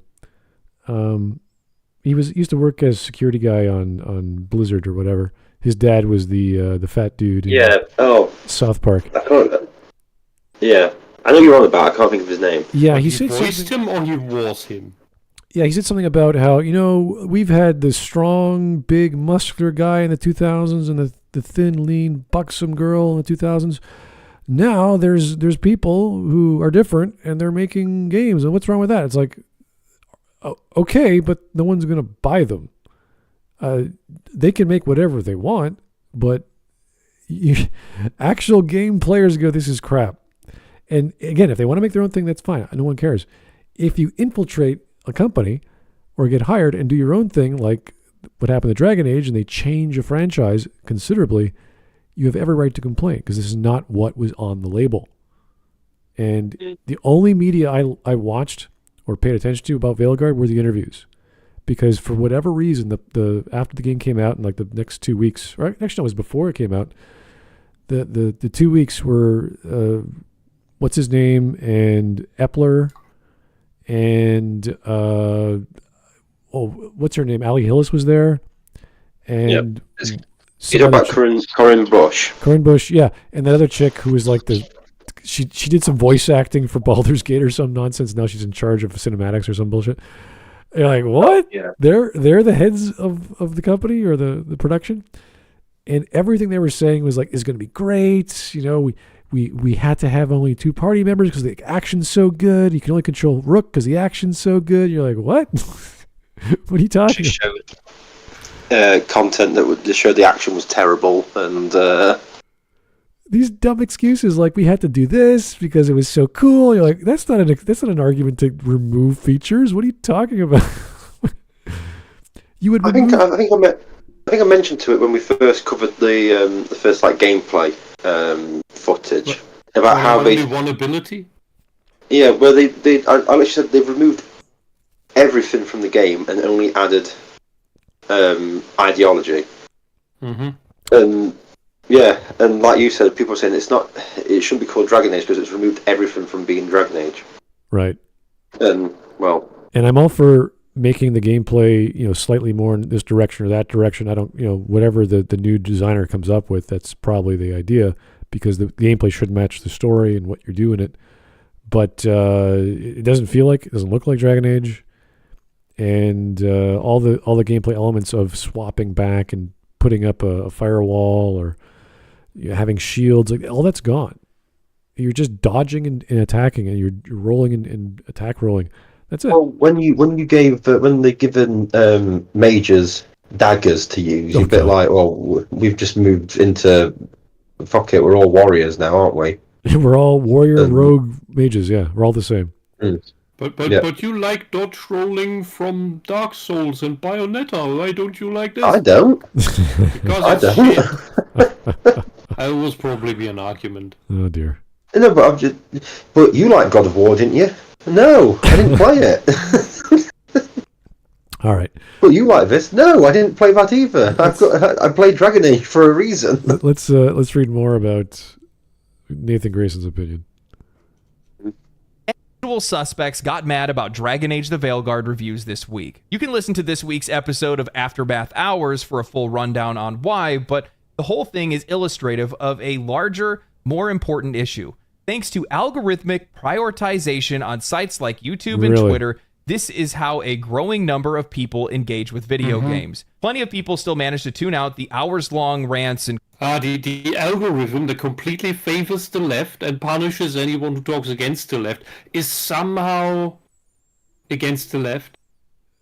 And causing the right wing, what are they called? Chuds? What do they call these people? Call these right wingers that have differing opinions. Yeah, word of the month. Yeah, it's like, oh, these guys are getting in the algorithm. Apparently, it's like, is that bad? That's what people want to see. The algorithm just does what it's supposed to do. So many non-left channels, especially channels that criticize China, that get their views cut in half, and then YouTube gaslights them. But well, your interaction is way down. That's why the algorithm doesn't prioritize you. And there's one channel, China Uncensored, who tested that by then saying, hey, audience, everybody, if you write a comment, please put a honeypot into your comment, but only one. And then we'll count all the honeypots and then talk to YouTube again. And they did. And they had an increase in views, in likes, in clicks, in honeypots, so in comments. And then, so the engagement was up, doubled. But the views still went down. And then YouTube said, we'll look into it. Yeah. And on the other end, you have channels like Sean and Jen, who was written off as a complete idiot back in 10 years ago. Couldn't even break 10K. Because he talked so slow that even if you put him on double speed, he was still talking slow. And said nothing all the while. And this guy has over 1 million subs now. You thought Cavernacle was slow and dumb or Renegade Cut? There are people worse than that, and the algorithm is pushing them. And now this guy whines that, oh, the algorithm is against us. Hell no. You're in control of the algorithm.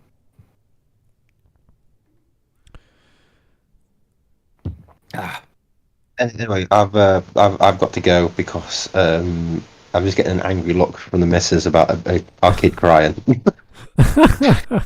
So yeah. All right. It's been fun. I'm sure you two can continue. I'm a bit disappointed actually that I've got to go early because I was enjoying listening to these idiots go. There's nothing wrong with Dragon Age Veilguard. Less than 2 months later. Anyway, we've lost $500 million because of Dragon Age Veilguard. I'm going to read that report when it comes out to make sure it's because of Dragon Age, because there's a lot of things going on in EA in the past. Yeah, to be honest with you, when you look at what they've released and what's happened, there's only one thing really failing, and they'll never admit that their sports games failed. Because they sell too well. Everyone buys the latest edition of those, whereas Veilguard, everyone went, nah, not bothered. All right. Well, thanks for your time, Hawk. We appreciate it, and we will talk to you soon. It's all right. I'll see if I can get back on another one. Hopefully, when my kids decide to be normal. They are. All right. But no, they're not. They're related to me. All right. See ya. Bye. All right, for some reason, my YouTube channel, it shows the actual stream has worked, but the stream is still working, so that means the protocol to YouTube is still connected, which is good, but I have no idea what's going on the screen. I can't see analytics. I can see chat, but only through Streamlabs. This has never happened before, so thank you in advance for your patience if anything happens. I don't know what's going on. I probably shouldn't have talked about China. I don't know what's going on, honestly. The whole page is dead. I'm like, oh, it's still up? Okay, great. There still seems to be something on the screen, so... Yeah, if you could actually see the video, that's good. So, who cares? And the symbols are lighting up. So All it's right. live. All right. Well, we're at 8 minutes and a half. We're going to go for a few more minutes because this is all old news. Everyone knows Dragon Age is dead. And I'd be surprised if BioWare survives this year. But we'll find out. Conspiracy. At what point does this rancid flavor of brain rot go from vocal niche to a borderline mainstream position? And what are the long-term consequences of that? I guess my doomer-pilled concern about all of this is that as the American Fascist Project continues to grow in power and all of these... Here we go.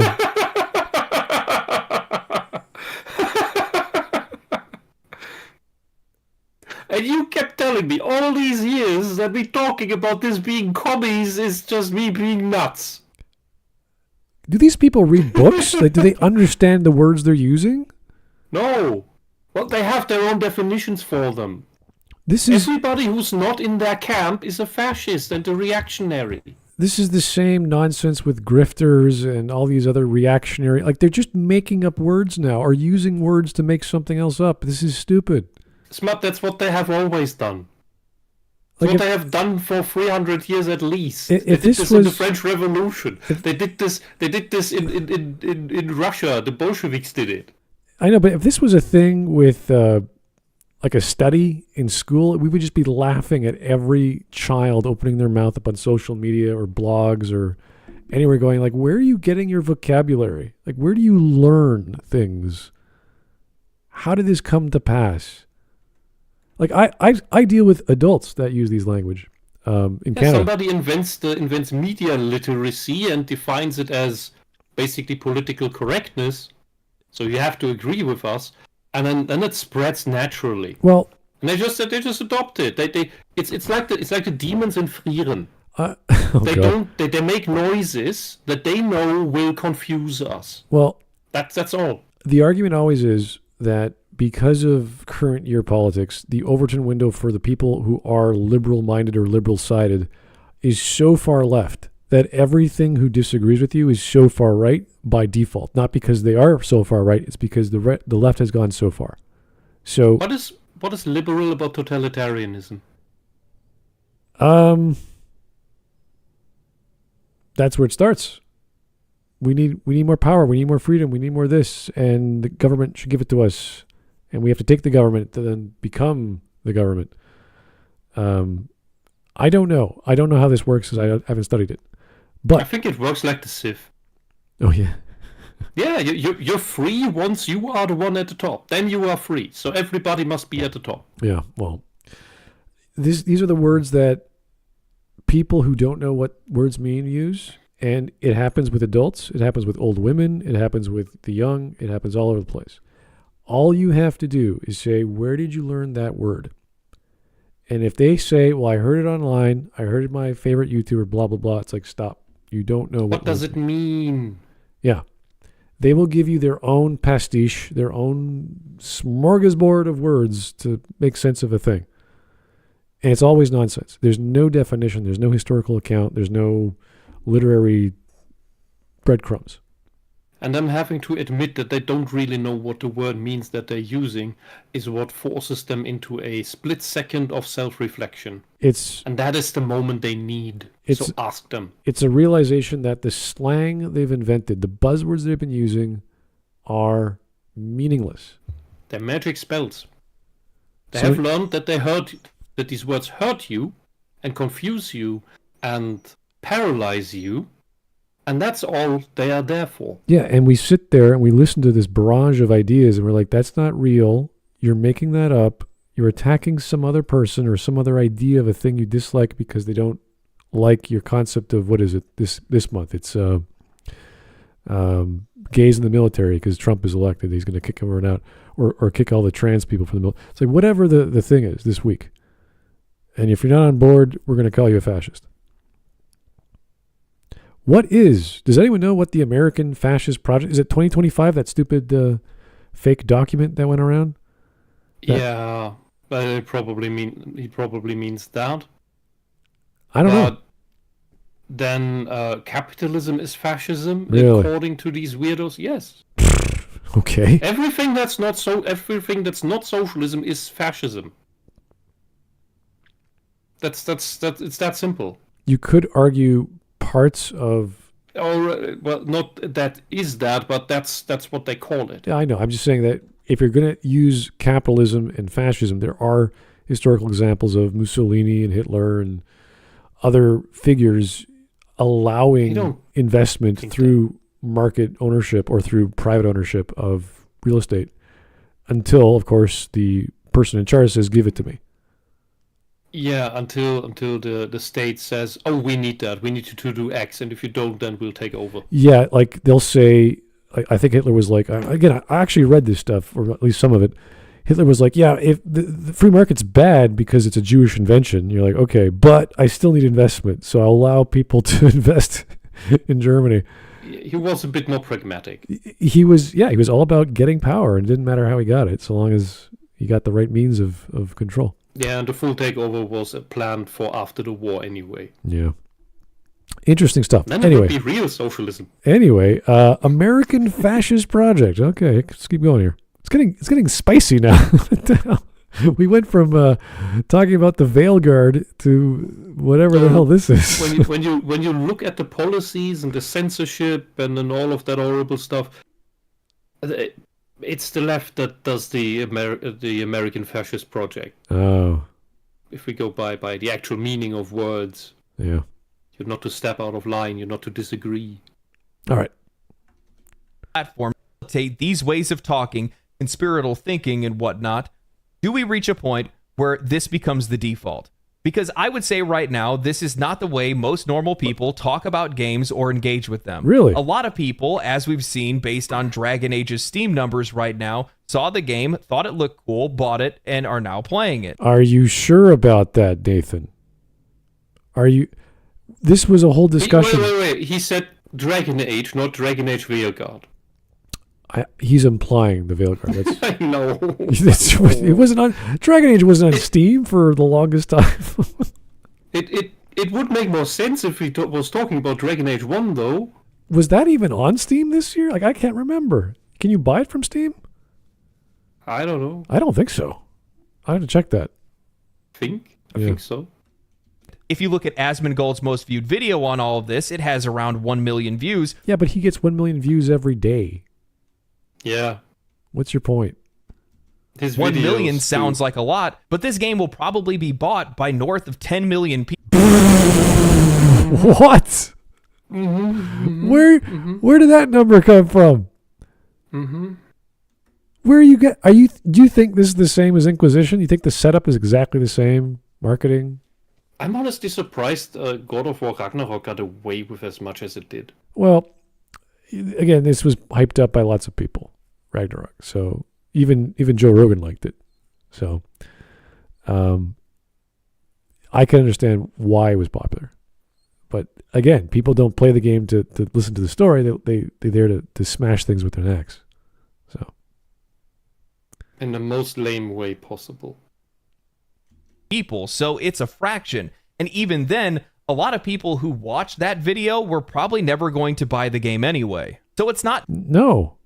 That is their de facto opinion. They like Asmongold for whatever reason. They go, what's his opinion on gaming? He's done lots for gaming.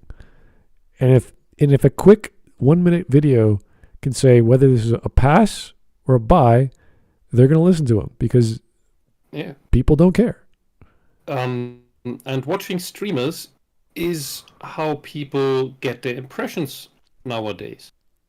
And, well, more stuff fits on YouTube, so they can actually watch the entire playthrough, unlike the video game magazine CDs we had in the past, where you also would have the actual real game journalists play a bit of the game, show you some stuff, not just trailers.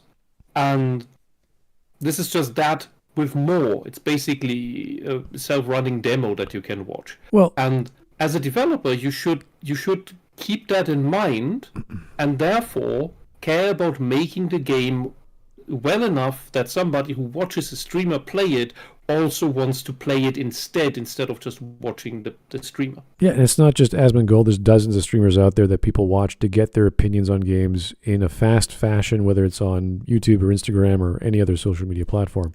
So that's the norm. That's what you do. whenever I check the game out, I would consult with my friends first and see what they think. And usually, if it's something I'm interested in, it's usually a good thing. There's very rare cases where the game turns out to be, oh yeah, it gets bad or you get bored. It's always like, this is cool. But these are not AAA games. These are amateur games. These are small indie games, indie studios that are niche. And that's what I end up playing most of the time anyway. And I have a backlog, as most of us do. So we don't have time to care to listen to some guy say the Veilguards. Like, I remember the first one I watched was Mortisland. And I respect his opinion on Pathfinder because he does really good Pathfinder videos. But I was watching that, I was like, something doesn't look right. Something doesn't sound right.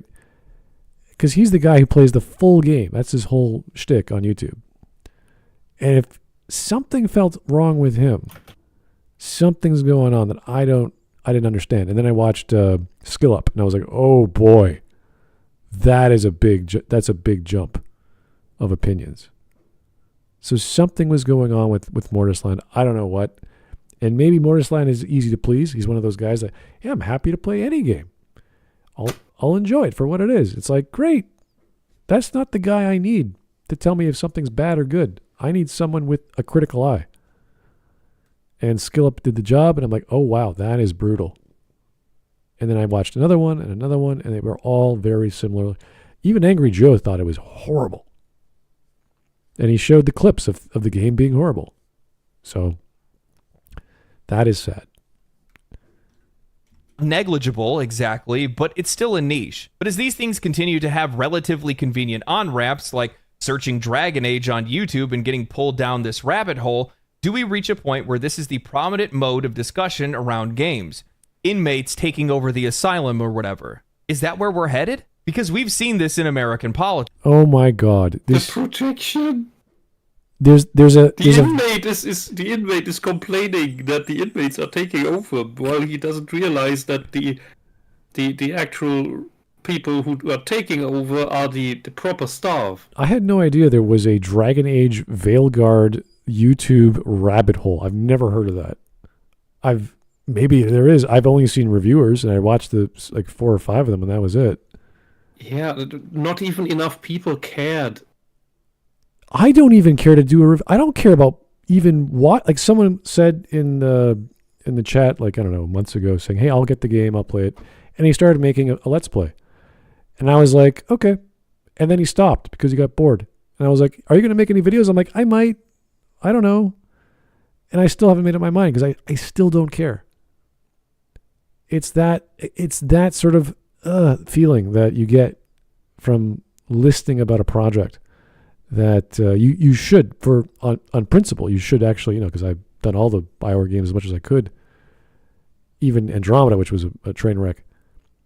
And this is an even bigger train wreck. And I'm like, what did they do to this franchise to cause me to not give a shit? Now, it's possibly has to do with my life. I just don't care anymore.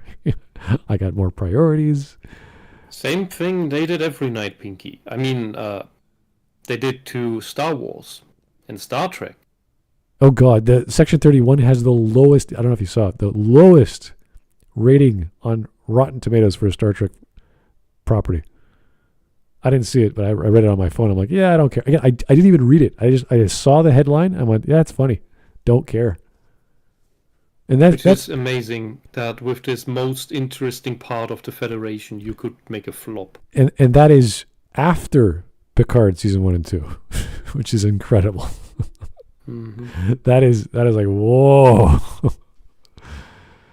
So yeah, there's lots of things that are wasting my time, and a lot of media I do not want to even think about. And Veilguard is one of them, unfortunately. You enable these people structurally or systematically, the more footing they gain until they become the default. What does that even This mean? one is not drinking the Kool-Aid, they drank the entire cooler. I need to stop you right there. One of the things that I frequently see is journalists or those whose content isn't that popular online criticize the algorithm. They believe it is a system that is promoting these opinions that they disagree with and ultimately are suppressing their own. We have proof of that. I went over it before. And there are a lot of other critical YouTubers that went against the narrative that had their views cut down massively, which is to demoralize and disincentivize them. That's a fact. But hey, they always have to tell us that the actual facts that happen to us, they're not really happening. Fucking gaslighters. System isn't only fascist because it's not promoting their ideas or their opinions. YouTube and content creators in general are supported by their audience, not the algorithm. The algorithm simply feeds you things you might be interested in, and it's up to you to engage with it. If my content or as... Okay, this is absolute gaslighting. By the book. This guy needs to be locked away. Because people who do that, they are ontologically evil and they will never reform. Is he talking about the algorithm on YouTube or some other? Yes. Well, it just does the thing that you've already watched. It finds keywords and it... No, it is skewed. It is actively skewed, and it is shadow banning in a way. It's not exactly the right word, but it is hampering channels that have the wrong opinions, and it is promoting channels that have the right opinions. Ah, okay. Which are the left opinions. I'd have to check that out. I honestly don't pay attention, so I don't care. But yeah, maybe that happens. Don't know. Goals, for that matter, wasn't supported by an audience who resonates with our opinions or our discussions, then it wouldn't be seen. If it wasn't the most popular opinion that was held... No, Asmongold is too big to mess with. Too many people would notice. Because then, who was it? Somebody in the industry revealed that they are deathly afraid of YouTubers like Asmongold and Critical Drinker. For the opinions they have. I remember, if they say something, they criticize something, then it's over. I remember Ryan Johnson was afraid of Red Letter Media. He said that in an interview. I was like, really? I don't think so, because you've made your own crap anyway. It's a pity. It's a pity they got so washed up now. Well, weird stuff. Then it wouldn't swallow the opposing opinion in the algorithm, and those videos would be served above ours. Content creators and YouTube don't create a bias, they confirm it. Going on to talk about identity politics in games and saying that it's not the normal way people talk about games, well, bud, we're not getting normal games. We're getting divisive games firmly cemented in social and identity politics, and you can't be surprised when those games find themselves in the middle of social political discourse. It's the very reason that you put something like that into a game in the first place. By its very nature, it is subversive. When they say the more you enable these people structurally or systematically, the more footing they gain by a default, again, the lack of self-awareness when you're saying that your subversive messaging is more important than these people, referencing those who they disagree with. What this actually reads as, we shouldn't platform these people because I disagree with them and my beliefs and opinions are the right ones. You know, from my perspective, all this is the high school nerd that's jealous of the high school quarterback and them being more popular than them. If it was... Yes, but I don't believe that these people are nerds. I believe these people are even weaker than nerds. They have nothing. They have nothing to them. A nerd at least has his special interest. Yeah, I'm curious if this is journalism, and if so, wouldn't they have a standard that they'd follow? And...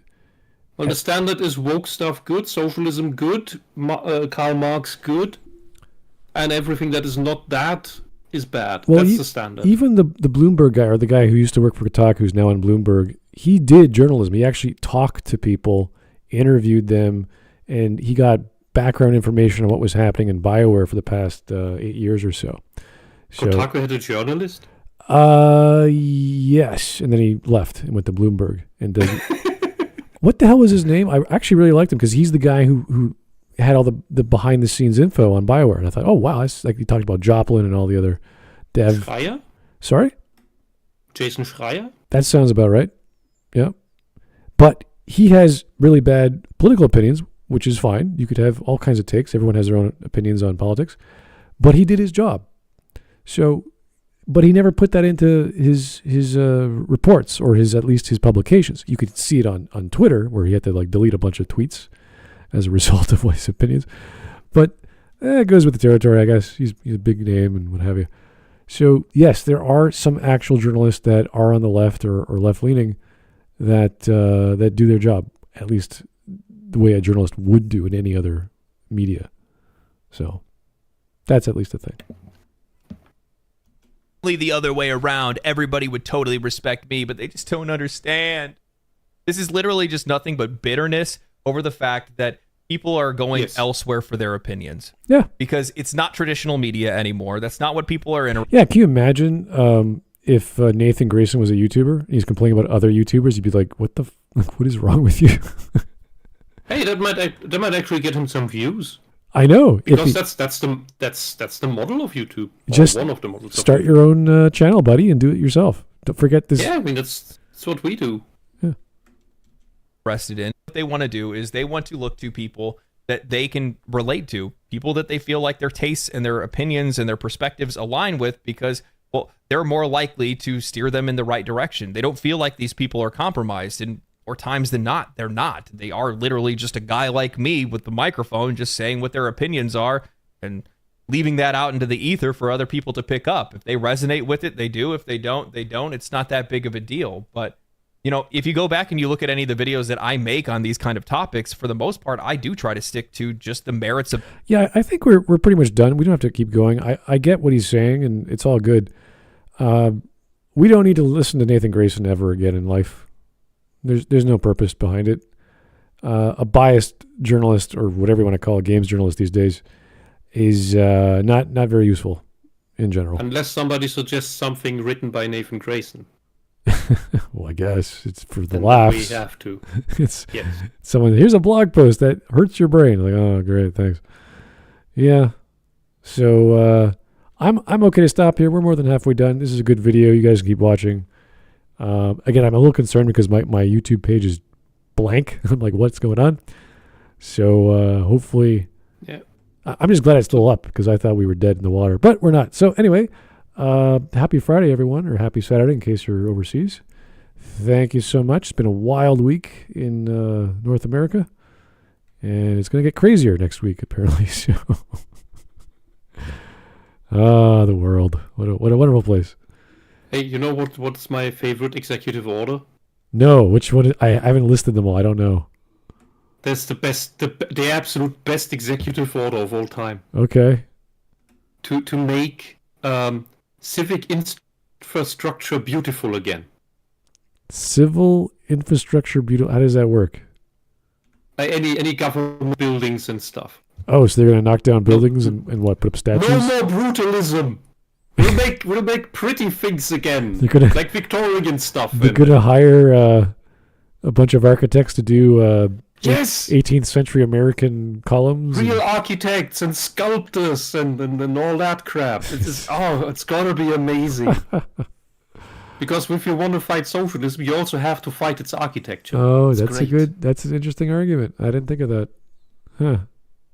Anyway. I wonder who put that thought into their heads. I want to meet that person and donate flowers and chocolates. I do know they banned the concept of a digital central bank today, which is fascinating. It's a very fascinating topic, and Vivek had something to do with that. And I'm glad that's a good thing in many levels, but some people argued it was bad, but ultimately... Yeah, because the central bank is an idea of socialism, believe it or not. Back in what was that book I read? The creature Communist from Manifesto? No. The central bank, the Fed, the creature from Jekyll Island. That's the one you want to read about the central bank. But anyway, off topic. Thanks, guys, for watching. Veilguard, we're going to keep talking about this year, I'm sure, because it's such a big flop.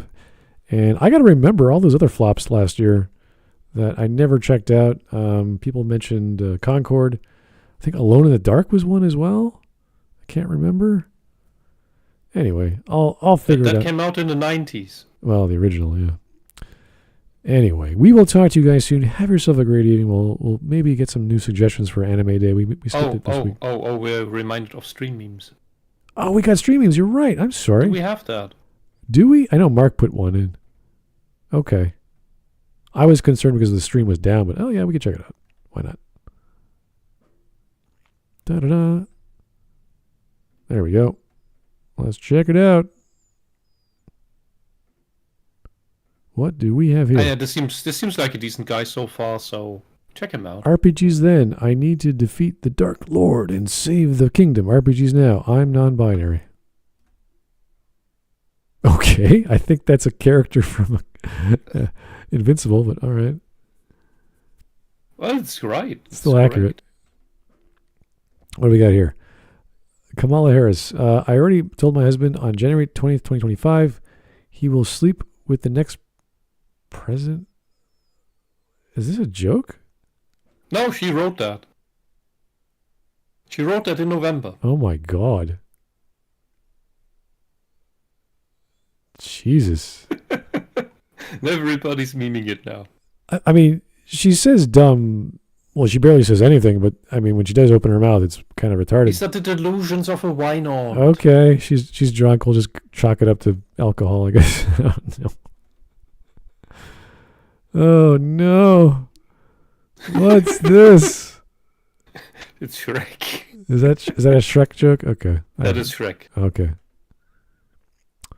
My ancestor. Who gave me this? We was Canary. We was Canary? Oh my God. No. Hoffman, you're shitting me. You can't come in. 7th Jewish guy to call in sick tomorrow, September 11th. Yom Kippur, you made that shit up. You're fired. Peter Parker enters. Parker, seen this in the financial section? Silverstein's shorting all the airline stocks. The fuck is going on? Oh. Hawk should be here for memes like that. That's pretty good. That's a little too much, though, but yeah. It is on point, though.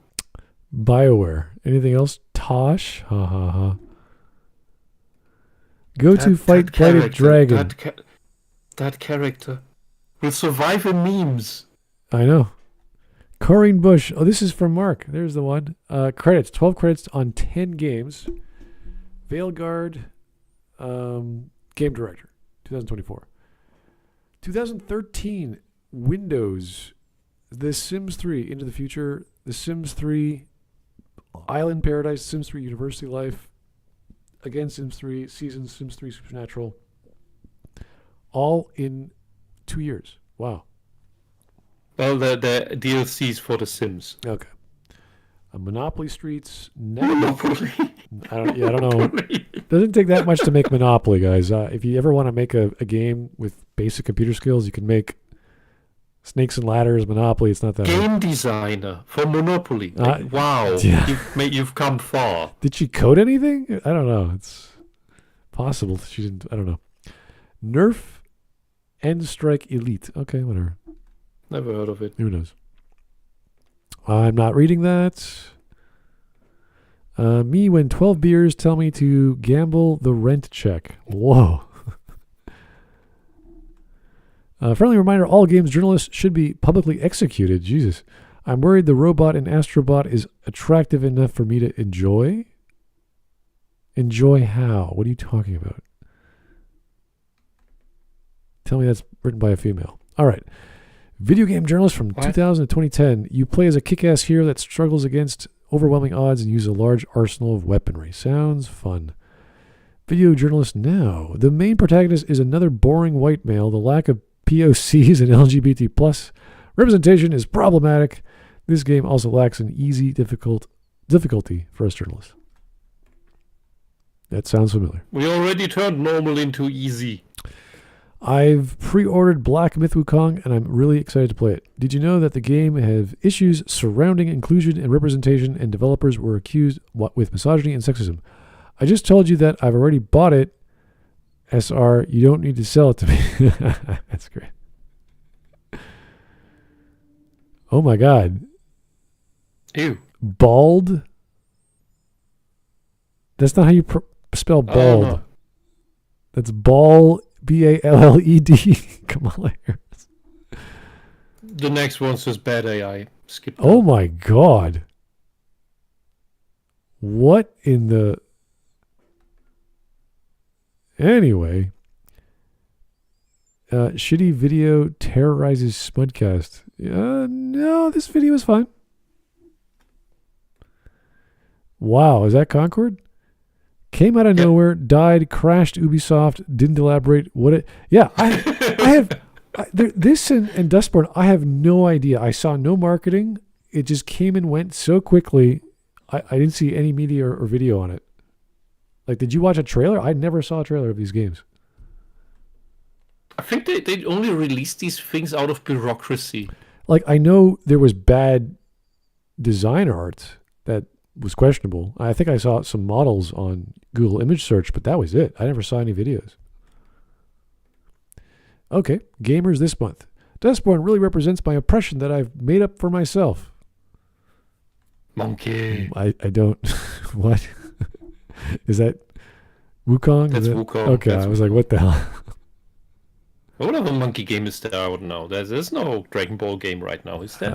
Yeah. Fascism just means having a good time with your bros. That word has no other meaning. Benito Mussolini. No. I don't think he wrote that essay like that. It's closer to the truth, though, which is scary. When you don't know what capitalism is, so you call it fascism because you don't know what that is either. Isn't that the anarcho-capitalist Yes. logo? Okay. Yes. No, communism and anarcho-communism. Oh my, that's stupid. Yeah. Yes. There's the man. There's the guy. Giovanni Gentile. He's the guy. Fascism is when you're mean to gay people and want to murder people of different races. The more genocide, the more fascism.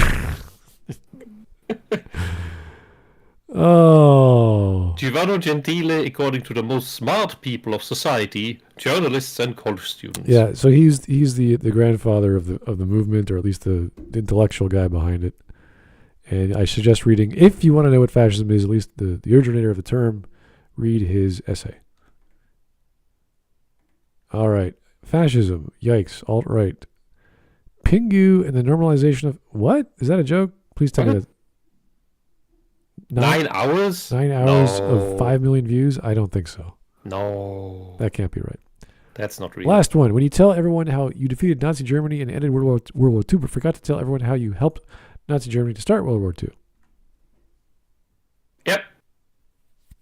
Interesting way of putting it. And they weren't beaten at the end. The Americans just stopped halfway. Fascism and when the is fascism is when the men's bathroom doesn't have tampons. Reddit unironically.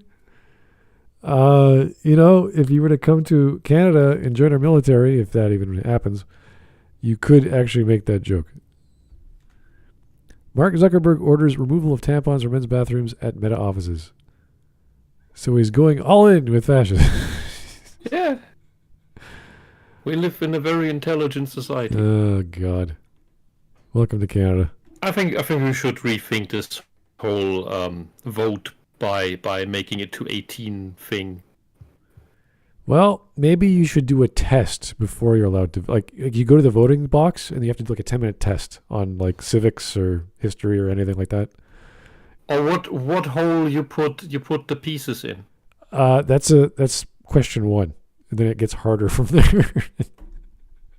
Only if you put everything into the square hole, you get to vote. Yeah. Or well, you get to vote anyway, but your vote will only be counted if you manage to put everything into the square hole. Yeah. Okay, well, that was fun. Good laugh. We needed that.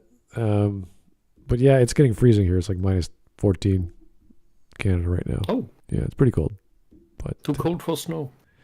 Yeah. Anyway, have a good one, guys. We'll talk to you soon. Good night.